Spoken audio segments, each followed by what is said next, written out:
Здравейте, приятели! И днес с Кристо ще правим с майчето преди нас, с Кристо при мен. Ще правим такива яйца. Да, и на двата канала снимаме, приятели, тъй че да. Здравейте! Тук и здравейте тук. Така, да.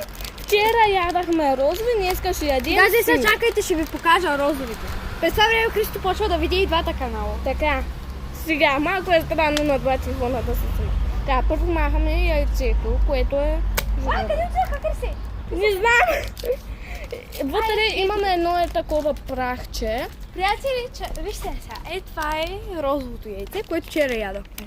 И което не можем да го отворим, е прахчето 5 часа. Но аз се научих да го отварям. Сега, значи взимате такова прахче имаме. Аз казах вече. Да. И е такова яйце, което е опаковано, да не са такова. Сега не мога да го отворя. И това е циганчето, което ще готви. Не мога И да сега го вижте, отворя. Криси, тихо. Сега виж, слагаме го това е така, вижте сега, слагаме го това на звята. И е тук е това, тази лъжичка е правена като ножче, слагаме го на това и почваме така да го стържим и той се отваря. Пръв пас почти успя да го отворя, но да е да пробвам по този начин. И аз вчера така че го отворих. Ето. Приятели, отвори са. Ето, отвори са. Слагаме го на масата и го пиличкаме. Пили. Добре, и аз го отворих. И аз го отворих. Те май тук са малко По-голяма по-различни. дупка. Май тук са малко по-различни самите Да. прахчета. И сипваме. Не, еднакво са прачите, просто упаковките са различни. Да.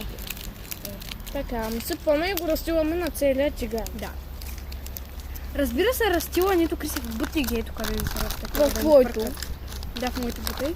И сега, приятели, това за да ни фъркам, слагаме отгоре яйцето и е така разпределяме цялото прахче и цялата... Аз го разпределих директно така и сега отварям яйцето. Да. Ние сега малко ще спрем да го сложим. Няма бе, просто аз ще го Защото отворя. малко време не остава. Не, няма. Добре, айде, чакайте, приятели, сега ще спрем и... Бай. На мен се... Приятели, тук що вятъра духа да и на мен не се разсипа прахчето и вече няма прахче. Нямате нищо. Няма нищо без прахче, защото. Слушайте как пука на Кристо. Не знам дали се чува, но пука като истинско яйце. Но това прахчето никакъв вкус изобщо не дава, тъй че мога и аз без прахче. И тъй като имаме малко време, спирам и пак пускам. Приятели, най-накрая махнах това капаче и сега ще го изчакам да се изпука и ще направя тесте. До след малко. Така, приятели.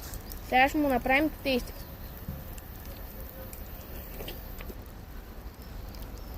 Хубаво Тръгна го и желенце. директно влеза в гърлото, приятели.